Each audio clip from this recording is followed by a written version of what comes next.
रहा है। तो ये वीडियो आपके लिए काफ़ी इंपॉर्टेंट होने वाली है। अगर आप ये वीडियो को पूरा एंड तक देख लेते हैं तो इस टॉपिक से आपका कोई क्वेश्चन गलत नहीं होगा। और हाँ, अगर आप ट्रिक के चक्कर में आए हैं कि हम ट्रिक से याद कर लेंगे तो ये वीडियो आपके लिए नहीं है, क्योंकि मैंने पूरा लॉजिक वाइज इसमें समझाया है। इसमें मैंने ट्रिक से नहीं बताया है। अगर मैं विश्वास दिलाता हूँ, अगर आप पूरी वीडियो को देख लेते हैं तो आपको ट्रिक से याद करने की ज़रूरत ही नहीं पड़ेगी। मैं इतने अच्छे तरीके से आपको याद कराऊंगा। आपको बस वीडियो को एक बार पूरा कॉन्सेंट्रेशन से देखना है। तो चलिए, बिना देरी किए हुए वीडियो को शुरू करते हैं। तो चलिए, अब हम इस टॉपिक को समझना शुरू करते हैं। तो हम देखते हैं कि आखिर भारतीय राष्ट्रीय कांग्रेस की स्थापना कब हुई, किसने की, जो कि हमारे एग्जाम के लिए महत्वपूर्ण है। तो मैं इसको आपको कहानी की तरह समझाऊंगा, जैसे कि पिछली वीडियो में मैं भी कहानी की तरह ही आपको समझाता रहा हूँ और आपका बहुत ही अच्छा रिस्पॉन्स रहा उन वीडियो पर भी। तो मैं इसे भी आपको कहानी की तरह समझाऊंगा, क्योंकि इससे क्या होगा कि आप इसे लिंक करेंगे और जल्दी याद कर लेंगे। आपको इसे रटने की जरूरत नहीं पड़ेगी और आप पूरी कॉन्सेंट्रेशन के साथ इस कहानी को सुनिए और इसके साथ लिंक करिए अपने आप को, तो आपको अच्छे तरीके से समझ आएगा। तो ये कहानी शुरू होती है 28 दिसंबर 1885 से। तो कांग्रेस की स्थापना हुई थी 28 दिसंबर 1885 ईस्वी को। और इसके संस्थापक कौन थे, काफ़ी बार एग्जाम में पूछा गया है। तो एलन ऑक्टेवियन ह्यूम नामक एक व्यक्ति ने कांग्रेस पार्टी की स्थापना की थी सन 1885 ईस्वी में। इन्हें शॉर्ट फॉर्म में ए ओ ह्यूम में भी कहा जाता है, ए ओ ह्यूम। और ये कहाँ के निवासी थे, तो ये स्कॉटलैंड के निवासी थे। तो आखिर इन्होंने कांग्रेस पार्टी की स्थापना की क्यों? तो चलिए, थोड़ी पीछे की स्टोरी मैं आपको बताता हूँ। तो जैसे कि आपको पता होगा, सन 1857 ईस्वी की क्रांति बहुत ही मशहूर है। तो सन 1857 ईस्वी के बाद क्या हुआ था कि भारत के कोने कोने पर अंग्रेजों के खिलाफ विद्रोह होने शुरू हो गए थे। मतलब स्वतंत्रता के लिए भारत के चाहे नॉर्थ साइड हो, साउथ में, ईस्ट में, वेस्ट में, हर जगह विद्रोह होने शुरू हो गए थे। तो ए ह्यूम ने क्या सोचा, क्यों ना एक पार्टी यानी एक संघ का गठन किया जाए जो पूरे भारत का प्रतिनिधित्व करे, और वो जैसे कुछ भी प्रॉब्लम हो तो वो हमें बताए, तो उसके बाद हम सुनेंगे। मतलब उन्होंने इसलिए नहीं किया था कि ये स्वतंत्रता दिलाए, उन्हें ये नहीं पता था कि यही कांग्रेस बाद जो आज एक चिंगारी है, बाद में एक आग का रूप धारण कर लेगी और भारत की स्वतंत्रता के लिए इसका एक अहम योगदान होगा। उन्होंने इस सोच के लिए नहीं किया था। उन्होंने ये पार्टी इसलिए बनाई थी ताकि जैसे पूरे भारत का कुछ भी बात हो तो हमें बताएं और हमें इसका इसके बाद में सोचें और हमें इसे कैसे मैनेज करना है। इसलिए उन्होंने इस पार्टी को बनाया था। पर बाद में इसी पार्टी ने एक विकराल रूप धारण कर लिया और भारत की स्वतंत्रता के लिए एक अपना अहम योगदान दिया। ए यूं का सोचना था कि ये हमसे मतलब अर्जी करेंगे, याचिका करेंगे, फिर उसके बाद हम इसे हैंडल कैसे करेंगे ये हमारे ऊपर है। पर उन्हें ये नहीं पता था कि यही पार्टी बाद में भारत को स्वतंत्रता दिलाएगी। तो चलिए, आप आशा करता हूँ आपको थोड़ा इसके पीछे की कहानी समझ आई होगी। अब इसके बाद में हम समझेंगे तो आपको आसानी से समझ आएगा। तो इसकी स्थापना कहाँ पर हुई थी? तो जो पहला कांग्रेस का अधिवेशन हुआ था, ये बम्बई के, जैसे जो आज बॉम्बे है इसे पहले बम्बई कहा जाता था, इसलिए मैंने बम्बई लिखा है क्योंकि हर जगह ये बम्बई ही मेंशन है, जिसे आज बॉम्बे कहा जाता है। तो बम्बई के गोकुल दास तेजपाल संस्कृत विद्यालय में कांग्रेस का पहला अधिवेशन हुआ था। मतलब ये कह सकते हैं कि जो पार्टी की स्थापना हुई, ये बम्बई के गोकुल दास तेजपाल संस्कृत विद्यालय में हुई थी। किसने की थी? ए.ओ. ह्यूम ने की थी। कब की थी? सन 1885 ईस्वी में की थी। तो उस समय के वायसराय कौन थे? तो उस समय के वायसराय थे लॉर्ड डफरिन। और दादा भाई नौरोजी ने इसका नामकरण भारतीय राष्ट्रीय कांग्रेस किया। तो जो ये ए यू ह्यूम है, इन्होंने इसका नाम रखा था भारतीय राष्ट्रीय संघ। क्या नाम रखा था? भारतीय राष्ट्रीय संघ। पर दादा भाई नौरोजी ने इसका नाम बदल कर रख दिया भारतीय राष्ट्रीय कांग्रेस। बहुत ही इंपॉर्टेंट है, किसने इसका नामकरण किया ये पूछा जाता है। तो भारतीय राष्ट्रीय कांग्रेस का नामकरण दादा भाई नौरोजी ने किया, जिसका पहले नाम क्या था? भारतीय राष्ट्रीय संघ। और ये जो दादा भाई नौरोजी हैं, इन्हें grand old man of India भी कहा जाता है। काफ़ी बार पूछा गया है, grand old man of India किसे कहा जाता है? दादा भाई नौरोजी को। और एक एक्स्ट्रा फैक्ट मैं आपको बता दूं कि ये ब्रिटेन में इन्होंने चुनाव जीता था और चुनाव जीतकर वहाँ की संसद में पहुंचने वाले पहले एशियाई थे। पहले भारतीय नहीं, पहले एशियाई जिन्होंने ब्रिटेन में जाकर चुनाव जीता और वहाँ की संसद में पहुंचे थे, इसलिए काफ़ी इंपॉर्टेंट है। तो चलिए आगे देखते हैं। ये कुछ प्रमुख बयान हैं जो कि एग्जाम में पीसीएस लेवल तक पूछे गए हैं, इसलिए मैंने इसे इंक्लूड कर लिया ताकि अगर आप ये वीडियो देख रहे हैं और किसी भी एग्जाम की तैयारी कर रहे हो तो आपका क्वेश्चन गलत नहीं होना चाहिए। इस मकसद से मैंने ये वीडियो को बनाया है। तो ये कुछ प्रमुख बयान हैं जो कि काफ़ी बार पूछे गए हैं, तो इसलिए मैंने सोचा इसे भी मेंशन कर देता हूँ। तो सबसे पहले देखते हैं, फिरोज शाह मेहता। इन्होंने कहा था कि कांग्रेस की आवाज़ जनता की आवाज़ नहीं है। इन्होंने ऐसा क्यों कहा था? क्योंकि ये जो पार्टी बनी थी, एक तो पहले अंग्रेजों ने बनाई थी। उन्होंने ये नहीं सोचा था ना कि आगे जाके यही पार्टी स्वतंत्रता दिलाएगी, आगे जाके ये सब व्यक्ति उनसे जुड़े। पर शुरुआत में इन्होंने ये बयान दिया था कि कांग्रेस की जो आवाज़ है ये जनता की आवाज़ नहीं है। क्योंकि जो ये पार्टी थी, आगे हम पढ़ेंगे कि जो शुरुआत में जो पहला अधिवेशन हुआ था उसमें सिर्फ 72 प्रतिनिधि जुड़े थे, मतलब सिर्फ 72 मेंबर थे, वो बहुत ही कम। जिन्होंने इसलिए कहा था कि जो कांग्रेस की आवाज़ है ये पूरी जनता की आवाज़ नहीं है, ये कुछ लोगों की ही आवाज़ है।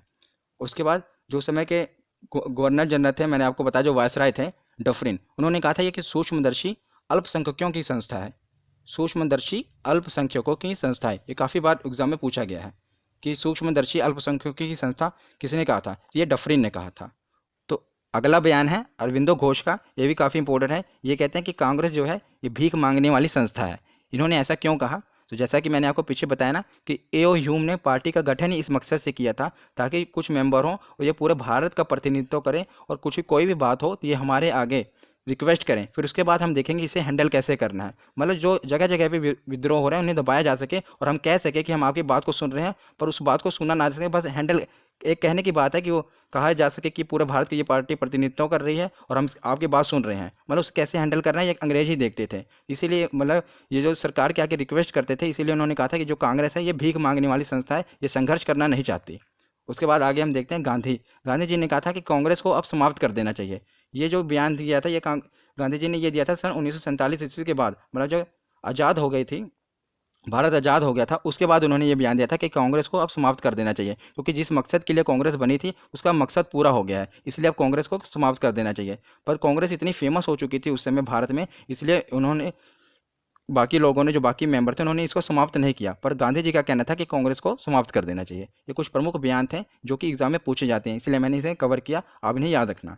तो चलिए अब हमें अपना टॉपिक शुरू करते हैं कि जो महत्वपूर्ण कांग्रेस अधिवेशन है। वैसे तो देखा जाए तो जो कांग्रेस के अधिवेशन है ये 50 से ज़्यादा हैं, पर मैंने इसमें लगभग 17-18 कवर किए हैं। इससे बाहर आपको नहीं पूछा जाएगा क्योंकि यही बार बार रिपीट हो रहे हैं, इसीलिए मैंने पहले देखा कि कौन से रिपीट हो रहे हैं बार बार, उन्हीं को कवर किया है। इससे बाहर आपका कोई नहीं पूछा जाएगा। वैसे तो 50 से भी ज़्यादा है, पर उतना हमें याद करने की कोई ज़रूरत है नहीं है, ना हम उतना याद कर पाएंगे। तो जितना हम याद कर सकते हैं और जो कि हमारे एग्जाम के लिए इंपॉर्टेंट है, मैंने सब कुछ इसमें कवर किया है और इसे करना कैसे है याद वो भी मैं आपको बताऊंगा। तो चलिए पहले शुरुआत के देखते हैं। तो जैसे कि कांग्रेस के स्थापना कब हुई थी? 1885 से। तो हमें शुरुआत करनी है 1885 से। तो पहले चार आपको याद रखने हैं, लगातार याद रहेंगे। पहला 1885, दूसरा 1886, तीसरा 1887 और चौथा 1888। ये पहले चार अधिवेशन हैं। और ये अधिवेशन कहाँ कहाँ पर हुए, ये गौर करने की बात है कि यहाँ यहाँ पर बहुत सोच समझ के ये अधिवेशन यहाँ पर किए गए थे। पहला बम्बई में किया गया था, फिर कलकत्ता किया गया था, फिर मद्रास में किया गया था और इलाहाबाद किया गया था। अभी आप बस इसे सुनिए, आपको खुद याद रहेंगे। बस अब मैं आपको जो बताना चाहता हूँ आप वो समझिए कि अधिवेशन कहाँ कहाँ किए गए, इनके अध्यक्ष कौन कौन थे, बहुत सोच समझ कर किया गया था। तो जैसा कि आप देख रहे हैं कि पहला अधिवेशन बम्बई में किया गया, उस समय अध्यक्ष कौन थे? विमेश चंद्र बनर्जी थे। और दूसरा जो है अधिवेशन कलकत्ता में किया गया, उस समय अध्यक्ष कौन थे? दादा भाई नौरोजी थे। तीसरा अधिवेशन मद्रास में किया गया, उस समय अध्यक्ष कौन थे? बदरुद्दीन तैयब थे। चौथा अधिवेशन इलाहाबाद में किया गया और उस समय अध्यक्ष कौन थे? George Yule. आप अध्यक्ष पर देख रहे हैं, अगर आप अध्यक्ष पर गौर करें तो जो पहले अध्यक्ष थे ये हिंदू थे, दूसरे पारसी थे, तीसरे मुस्लिम थे और चौथे ईसाई थे। ऐसा क्यों किया गया? ऐसा इसलिए किया गया ताकि लोगों को ये ना लगे कि जो कांग्रेस पार्टी है पर्टिकुलर किसी चीज़ की पार्टी, मतलब पर्टिकुलर धर्म की पार्टी है। ये सभी धर्मों को साथ लेकर चलना चाहती थी ताकि ये दिखाया जा सके कि हम पूरे भारत का प्रतिनिधित्व कर रहे हैं। इसीलिए उन्होंने सब धर्मों के अध्यक्ष बनाए। पहले चार अध्यक्ष ही आप गौर करेंगे, पहले हिंदू थे, दूसरे पारसी थे, तीसरे मुस्लिम थे और चौथे ईसाई थे। मतलब सभी धर्मों को इसमें इंक्लूड किया गया ताकि ये लगे, ये दिखाया जा सके कि जो कांग्रेस पार्टी है ये सभी पूरे भारत का प्रतिनिधित्व कर रही है, ना कि एक पर्टिकुलर जगह से ये अपना प्रतिनिधित्व कर रही है। और अब अगर ये देखें कि कौन कौन से स्थान थे, मैं आपको मैप से बताता हूँ। देखिए पहला अधिवेशन जो हुआ था ये हुआ था बम्बई में, दूसरा अधिवेशन कहाँ पर हुआ? सीधा कोलकाता में। और तीसरा अधिवेशन कहाँ हुआ? इलाहाबाद में। और चौथा अधिवेशन कहाँ हुआ? मद्रास में। आप गौर कर रहे हैं कि कहाँ कहाँ पर अधिवेशन हुआ? पहला तो बम्बई में हुआ जो कि भारत के पूरे वेस्ट में है, दूसरा कलकत्ता में हुआ जो कि ईस्ट में है, तीसरा मद्रास में हुआ जो कि साउथ में है और चौथा इलाहाबाद में हुआ जो कि नॉर्थ में आ जाता है। तो देखा, इससे ये दिखाने की कोशिश की कि हम पूरे भारत के कोन को, मतलब हम एक जगह की पार्टी नहीं है, हम पूरे भारत को कवर कर रहे हैं। इसलिए उन्होंने अपने अध्यक्ष भी हर धर्म के रखे और जो पहले चार अधिवेशन हुए वो भी भारत के चारों कोनों पे हुए। मैं आपको ये समझाना चाहता था। ये बस ऐसे ही आपको नॉलेज के लिए बता रहा हूँ, ये बस आपको याद रखने के लिए। तो चल अब हम मेन अपना देखते हैं। 1885 में मुंबई में विमेश चंद्र बनर्जी ने इसकी अध्यक्षता की, उसमें 72 प्रतिनिधियों ने भाग लिया था। इसीलिए तो कहा गया था कि ये सूक्ष्मदर्शियों की पार्टी है, क्योंकि जो पहले बाद में जो इसके अधिवेशन हुआ था उसमें बहुत कम मेंबरों ने भाग लिया था, सिर्फ 72 प्रतिनिधियों ने भाग लिया था।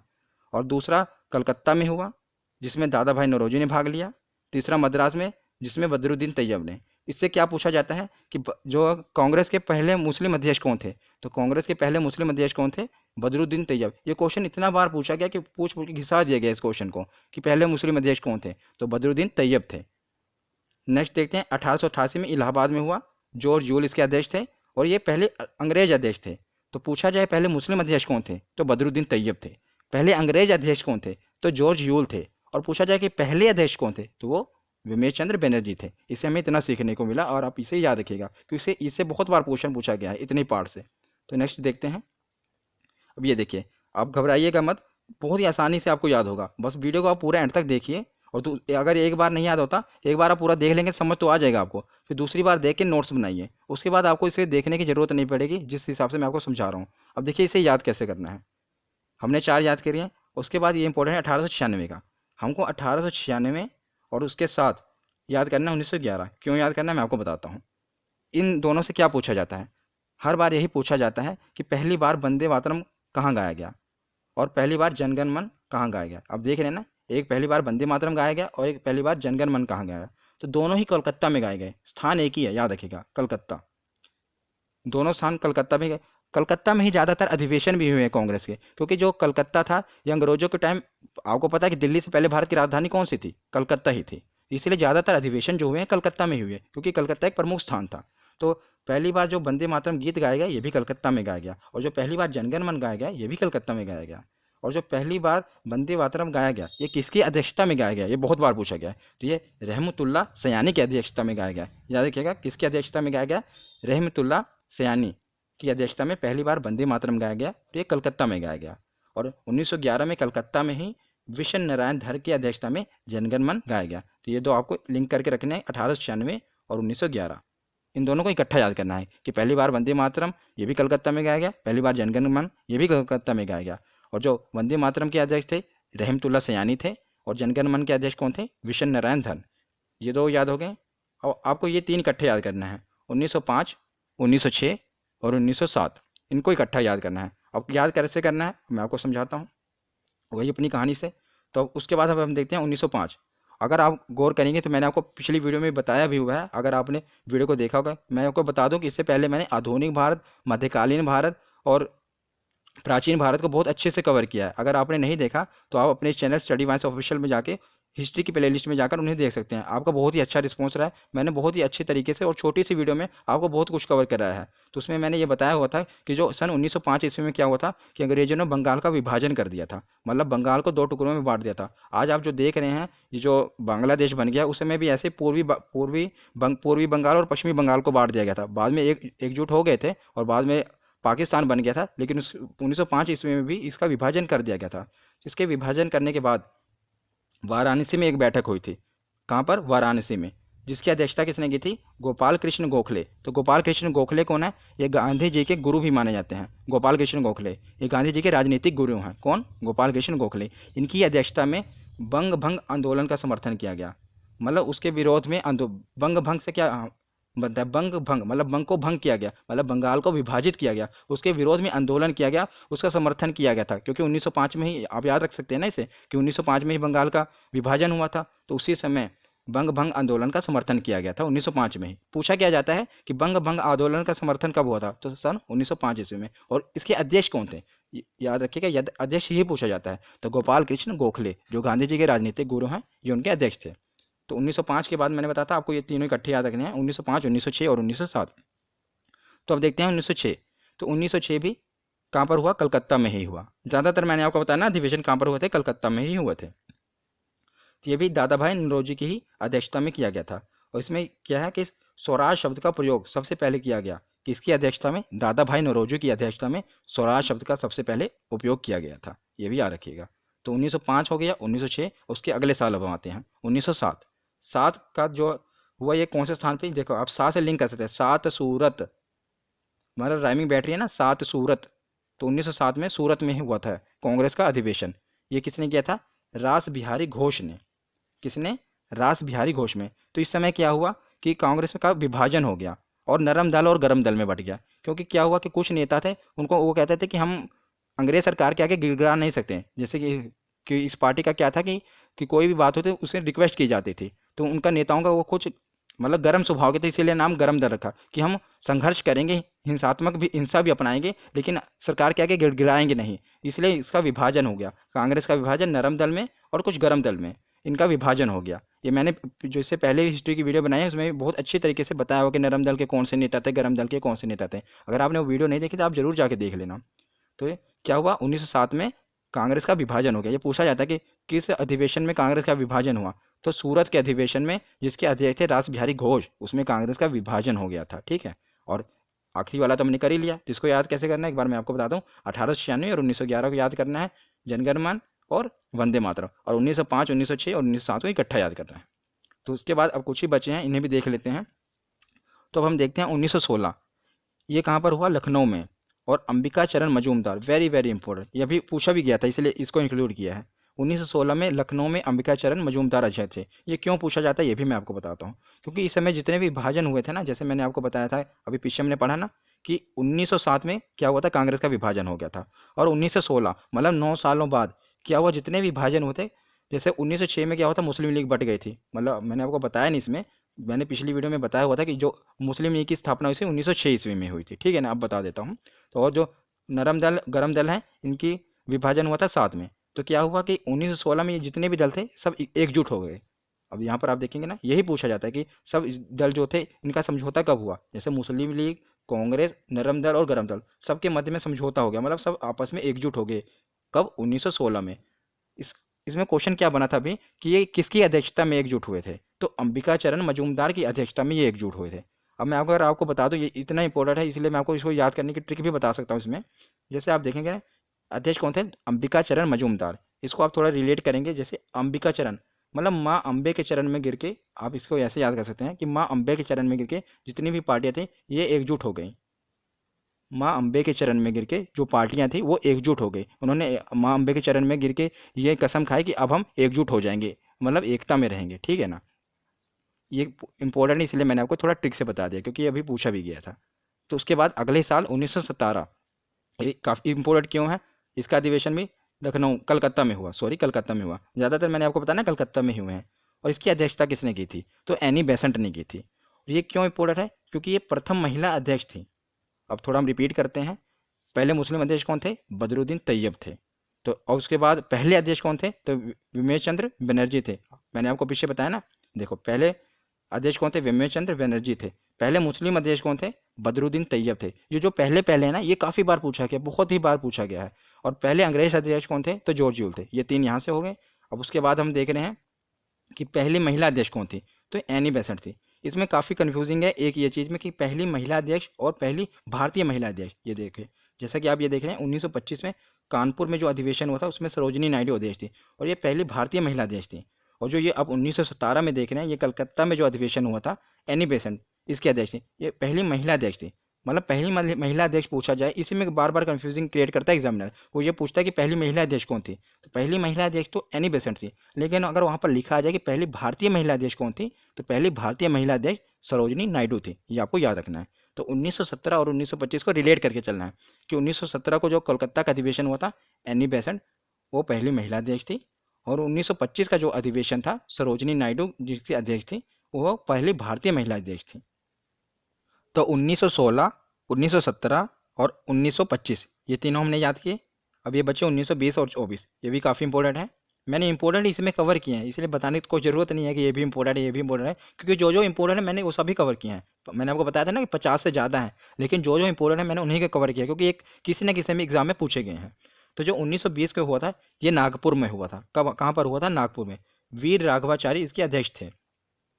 तो अगर आप थोड़ा लिंक करें, मैंने जब आपको महात्मा गांधी जी का पूरा बताया था वीडियो में, गांधी आंदोलन जितने भी आंदोलन गांधी जी ने किए थे, मैंने उसके ऊपर एक डेडिकेटेड वीडियो बनाई हुई है, आप अपने इस चैनल में जाकर जरूर देखना। तो 1920 का टाइम अगर आप याद करेंगे तो उस समय क्या हो रहा था, 1920 ईस्वी में असहयोग आंदोलन हो रहा था ना। गांधी जी ने असहयोग आंदोलन कब किया था, मैंने उस समय भी आपको बताया था। तो गांधी जी ने 1920 ईस्वी में असहयोग आंदोलन किया था। ये 1920 ईस्वी की बात है, ये नागपुर में इसका अधिवेशन हुआ। और वीर राघवाचारी इसके अध्यक्ष थे, क्योंकि असहयोग आंदोलन अंग्रेजों के खिलाफ हो रहा था, तो कोई वीर व्यक्ति ही चाहिए ना जो इसके खिलाफ अध्यक्षता रखे। तो वीर राघवाचारी थे वो, उन्होंने इसके वो अध्यक्ष बने थे। तो इस समय क्या हुआ था, असहयोग प्रस्ताव पारित हुआ था। तो उसी के बाद गांधी जी ने असहयोग आंदोलन किया था। वो पारित कहाँ हुआ था, इसी अधिवेशन में हुआ था। और इसमें दो चीज़ें हुई थी, और कांग्रेस के जो संविधान में परिवर्तन हुआ था। अलग अगर कोई गठन, कोई भी संगठन बन रहा है तो ऐसे कैसे चलता है, कोई ना कोई संविधान, कोई रूल रेगुलेशन चाहिए ना। तो जो कांग्रेस का संविधान था उसमें परिवर्तन हुआ था। परिवर्तन क्या हुआ था, मैं आपको नॉलेज के लिए बता देता हूँ। इसमें ये परिवर्तन हुआ था कि इसमें यह हुआ था कि अगर कोई भी 21 वर्ष की आयु वाला व्यक्ति अब कांग्रेस का अध्यक्ष बन सकता है, और उसको बनने के लिए उसे क्या होना करना पड़ेगा, 25 पैसे का चंदा देना पड़ेगा। तो दो कंडीशन थी, एक तो उसे 25 पैसे का चंदा देना पड़ेगा, एक तरह आप एंट्री फीस समझ लीजिए, 25 पैसा चंदा देकर, और उसकी आयु 21 वर्ष की होनी चाहिए। तो अगर वो 21 वर्ष का है और 25 पैसा चंदा देता है तो कांग्रेस पार्टी का मेंबर बन सकता है, ठीक है ना। तो कांग्रेस पार्टी के संविधान में परिवर्तन हुआ था और असहयोग प्रस्ताव पारित हुआ था। इसे तो याद रखना मुश्किल नहीं है, मैंने आपको बताया ना 1920 ईस्वी में हुआ, क्योंकि 1920 ईस्वी में ही असहयोग आंदोलन हुआ, काफ़ी फेमस था, तो आपको याद होना चाहिए। और वीर, मैंने कहा ना, कोई असहयोग आंदोलन अंग्रेजों के खिलाफ हुआ था, कोई वीर व्यक्ति ही चाहिए, तो उसकी अध्यक्षता वीर राघवाचारी ने की। बाकी मैंने आपको बताया कि संविधान में परिवर्तन भी इसी समय में हुआ था, और असहयोग प्रस्ताव यहाँ पर पारित हुआ था। पारित होने के बाद आंदोलन हुआ था, ठीक है।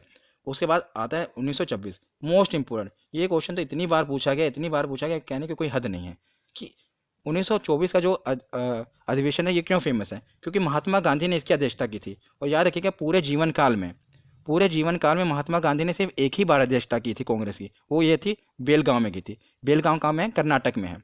तो बेलगांव में महात्मा गांधी ने अध्यक्षता की थी, कितनी बार, सिर्फ एक ही बार। ये प्रश्न पूछा गया कांग्रेस के अध्यक्ष कितनी बार बने महात्मा गांधी, तो आपने कई, हम सोचते होंगे कि महात्मा गांधी मतलब कई बार बने होंगे, लेकिन नहीं, वो सिर्फ एक ही बार अध्यक्ष बने हैं, वो भी सन 1924 ईस्वी में बने हैं। उसके बाद इन्होंने कभी भी अध्यक्षता नहीं की, ना इससे पहले कभी की, सिर्फ एक ही बार की, वो बेलगांव में की। इसलिए मैंने लिखा ना, गांधी जी सिर्फ एक ही बार अध्यक्ष बने हैं, इसलिए काफ़ी इंपॉर्टेंट बन जाता है कि गांधी जी कब किस अधिवेशन में अध्यक्ष बने थे, तो बेलगांव के अधिवेशन में वो अध्यक्ष बने थे। तो याद हो गया, 1925 वाला मैंने आपको बता ही दिया था। तो इसको याद करने का तरीका कैसे था, 1916 का याद करना था, अंबिका चरण मजूमदार, अम्बे माँ के चरणों में गिर के सभी पार्टियां एक मतलब इकट्ठा होने की उन्होंने कसम खाई। उसके बाद 1917 और 1925 को इकट्ठा याद करना है, क्योंकि ये पहली महिला अध्यक्ष थी और ये पहली भारतीय महिला अध्यक्ष थी। और 1920 वाला कोई वीर ही करेगा सहयोग आंदोलन, और महात्मा गांधी एक ही बार बने, ठीक है। ये चारों ही हो गए, बस अब कुछ ही बचे हैं, यही चार बचे हैं। इसके अलावा अगर कोई भी क्वेश्चन नहीं बनेगा, आप टेस्ट लगा लेना, आप मतलब देखना कि प्रीवियस ईयर में कौन कौन से क्वेश्चन बने हैं, इससे बाहर कोई भी क्वेश्चन नहीं बनेगा। अब उस देखना है, ये देखो याद कैसे करना। 1919 1929 और 1931 ये दोनों पाकिस्तान में हुए, एक लाहौर में हुआ और एक कराची में हुआ। और इसकी अध्यक्षता भी किसने की, एक भारत के प्रधानमंत्री ने की, और 1931 वाले भारत के उप प्रधानमंत्री। भारत के पहले प्रधानमंत्री कौन थे, जवाहरलाल नेहरू, और भारत के पहले उप प्रधानमंत्री कौन थे, वल्लभ भाई पटेल। तो दोनों ने ही पाकिस्तान में अध्यक्षता की थी। इंटरेस्टिंग है। जो जवाहरलाल नेहरू थे इन्होंने लाहौर में की थी, लास्ट याद रखना, लाल लाहौर। और जो कराची वाला है ये वल्लभ भाई पटेल ने की थी, ठीक है ना, 2 साल बाद। तो इसमें हुआ क्या था, जो लाहौर में अधिवेशन होता है, इसमें पूर्ण स्वराज की पहली बार मांग हुई थी कि अब हमने पूर्ण स्वराज चाहिए, मतलब पूर्णतः स्वतंत्रता चाहिए, अब अंग्रेजों को हमें भगाना है। अब पूर्ण स्वराज की मांग कब हुई थी, जवाहरलाल नेहरू की अध्यक्षता में हुई थी। इससे आप याद रख सकते हैं कि इन्होंने मांग की थी, इसीलिए इन्हें प्रधानमंत्री बना दिया गया। मतलब ऐसा हुआ नहीं था, मैं आपको याद रखने के लिए बता रहा हूँ कि इन्होंने कहा था कि पूर्ण स्वराज की मांग की थी, इसीलिए इन्हें प्रधानमंत्री बना दिया गया। क्योंकि ये क्वेश्चन पूछा जाता है कि पूर्ण स्वराज की मांग किसकी अध्यक्षता में हुई थी, तो जवाहरलाल नेहरू की अध्यक्षता में हुई थी। पर और ये कहाँ पर हुई थी, लाहौर में अधिवेशन हुआ था, ठीक है ना। नेक्स्ट देखते हैं 1931 कराची, 2 साल बाद कराची में हुआ। उन्हें प्रधानमंत्री बना दिया गया, कौन, वल्लभ भाई पटेल। और इन्होंने क्या किया था कि मौलिक अधिकार प्रस्ताव पारित हुआ था, मतलब इस अधिवेशन में क्या हुआ था कि कुछ मौलिक अधिकार के जो प्रस्ताव थे वो पारित हुए थे वल्लभ भाई पटेल के अधिवेशन में। उसके बाद नेक्स्ट देखते हैं, दो ही बचे हैं, एक 1937 और एक 1947। 1929 और 31 को इकट्ठा याद करना है, और 1937 47 का तो आप याद कर ही लेंगे। 37 का क्यों इंपॉर्टेंट है, 37 का इसलिए इंपॉर्टेंट है, ये भी अध्यक्षता जवाहरलाल नेहरू ने की थी, याद रखना। पर ये पहली बार था कि गांव में अधिवेशन होता। अभी तक के जितना भी अधिवेशन हुए कांग्रेस के, वो सब ज़्यादातर शहरों में, मतलब ज़्यादा भीड़ भाड़ वाले इलाके में हुए। लेकिन जो पहला ये अधिवेशन था, ये था कि किसी गांव में हुआ था, पर्टिकुलर गांव में। और गांव कहाँ पर है, ये यूपी में, फैजपुर है, यूपी के फैजपुर गांव में हुआ था पहली बार अधिवेशन। इसलिए ये पूछा जाता है कि किसकी अध्यक्षता में हुआ था, तो जो हमारे पहले प्रधानमंत्री थे उन्हीं की अध्यक्षता में हुआ, इसलिए जनता लुभावी थी और इन्हें प्रधानमंत्री बना दिया गया। ये मैं आपको याद करने के लिए बता रहा हूँ, ऐसा हुआ नहीं था, ठीक है। जवाहरलाल नेहरू की अध्यक्षता में पहली बार गाँव में अधिवेशन हुआ। और उसके बाद लास्ट बचा 1947, स्वतंत्रता के समय। ये इसलिए पूछा जाता है कि स्वतंत्रता के समय कांग्रेस के कौन अध्यक्ष थे, तो स्वतंत्रता के समय जब भारत को स्वतंत्रता मिली सन 1947 ईस्वी को, ये इसका अधिवेशन हुआ मेरठ में, और जे बी कृपलानी उस समय अध्यक्ष थे। याद रखिएगा, स्वतंत्रता के समय देश कौन थे? JB कृपलानी। तो याद करने का तरीका मैंने आपको बताया ना, 1929, 31 और 37 और 47। बाकी आपने पीछे सब याद कर लिया होगा। तो आज की ये वीडियो यहीं पर ख़त्म होती है। आशा करता हूँ आपको नॉलेजफुल लगी होगी और आपके लिए हेल्पफुल होगी। धन्यवाद।